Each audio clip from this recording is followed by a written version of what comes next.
દમણમાં ભાજપ દ્વારા યુવાઓ સાથે સંમેલન યોજાયું। દમણના વૈદિક ડેન્ટલ કોલેજના ઓડિટોરિયમમાં દમણ ભાજપ દ્વારા યુવાઓ સાથે સંમેલનનું આયોજન કરવામાં આવ્યું હતું। આ કાર્યક્રમમાં પ્રદેશ અધ્યક્ષ મહેશભાઈ આગરિયા, પ્રદેશ મીડિયા પ્રભારી માજીદભાઈ લાધાણી તેમજ દમણ જિલ્લાના પ્રમુખ ભરતભાઈ પટેલ ખાસ હાજર રહ્યા હતા। કાર્યક્રમ દરમિયાન દમણના યુવાઓને કેન્દ્ર સરકારના તાજેતરના બજેટ અંગે વિસ્તૃત માહિતી આપવામાં આવી હતી। નેતાઓએ જણાવ્યું હતું કે આ બજેટમાં યુવાઓના વિકાસ માટે અનેક મહત્વપૂર્ણ જોગવાઈઓ કરવામાં આવી છે। ખાસ કરીને હેલ્થ વિભાગ માટે નોંધપાત્ર ફાળવણી કરવામાં આવી છે। આ ઉપરાંત યુવાઓને આત્મનિર્ભર બનાવવા તથા તેમના ભવિષ્યને ઉજ્જવળ બનાવવા માટે શરૂ કરાયેલી નવી યોજનાઓ વિશે પણ માર્ગદર્શન આપવામાં આવ્યું હતું। સંમેલનમાં મોટી સંખ્યામાં યુવાઓ હાજર રહ્યા હતા અને તેમણે સરકારની યોજનાઓ પ્રત્યે उत्साह व्यक्त કર્યો હતો। मैं आपको एक बात रख सकता हूँ कि मैंने लास्ट टाइम भी कहा था, फिर आज मैं बोल रहा हूँ कि एक नया ब्रिज बनने जा रहा है, जो हमारा समुद्र मंदिर से लाइट हाउस जो आपने देखा हो, वहाँ एक ब्रिज बनने जा रहा है। ब्रिज का नाम है नेकलेस ब्रिज।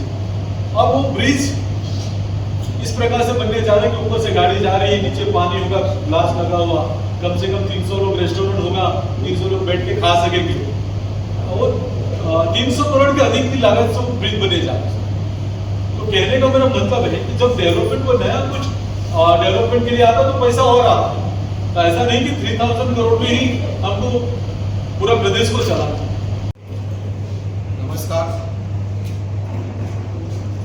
आज के इस बजट युवा संवाद कार्यक्रम में जिला अध्यक्ष भरतभाई पटेल, आपकी खूबसूरत कॉलेज के डीन, मोर देन 80% जो है वो अनडिस्क्लोज रहता है।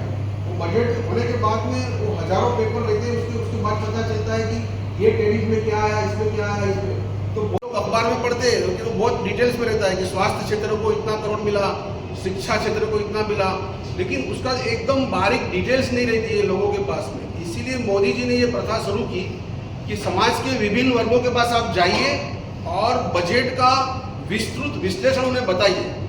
आज हमारे अध्यक्ष जी को भी जाना है, आपकी एग्जाम चालू है, नहीं तो हम लोग तो ये डॉक्यूमेंट्स लेके आपको सारे आंकड़े सब बताने वाले थे कि भाई मोदी जी ने इस बजट के माध्यम से युवाओं के लिए क्या चीज़ की है। और आप मेडिकल कॉलेज के ऑडिटोरियम में जब ये बात कर रहा हूँ तो मुझे ये चीज़ बतानी चाहिए कि स्वास्थ्य क्षेत्र के अंदर में इस बजट को क्या लाभ हुआ है।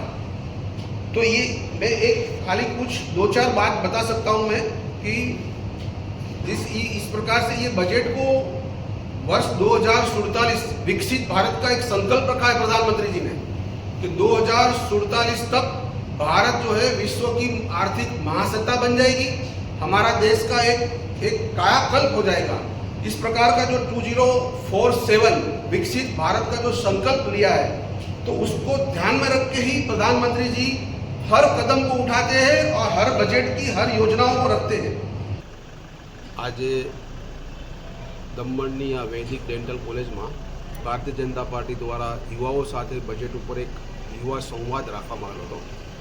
1 फेब्रुआरीना केंद्रीय बजेट जे आदरणीय वित्त मंत्री श्रीमती निर्मला सीतारामन जीए प्रस्तुत करेलू ए बजेट पर आदरणीय प्रधानमंत्री श्री नरेंद्र मोदी जीना मार्गदर्शन में भारतीय जनता पार्टी कार्यकर्ताओं समाजना विविध तबक्काओं पास जई અને બજેટ વિશે માહિતી વિસ્તારપૂર્વક સમજાવી રહ્યા છે। ચાહે યુવા સંવાદ હોય, મહિલાઓ સાથે સંવાદ હોય, વ્યાપારીઓ સાથે, ઉદ્યમીઓ સાથે, શ્રમિકો સાથે, આ બધા સમાજના વિવિધ તબક્કાઓ સાથે અમે લોકો સંવાદ કરી રહ્યા છીએ અને કરવા જઈ રહ્યા છીએ। આનો ઉદ્દેશ્ય ફક્ત એટલો જ છે કે બજેટની અંદરમાં યુવાઓ માટે, મહિલાઓ માટે, स्वास्थ्य, महिला शिक्षण जेटला भी क्षेत्रों पर आ बजेटना राशि शू आवंटित थई, कई कई योजनाओं आववानी छे अने बजेटथी समाजना कया तबक्काने कयो लाभ मळवानो छे ए माहिती एमना सुधी पहोंचाडવાનો आ अमारो उद्देश्य छे।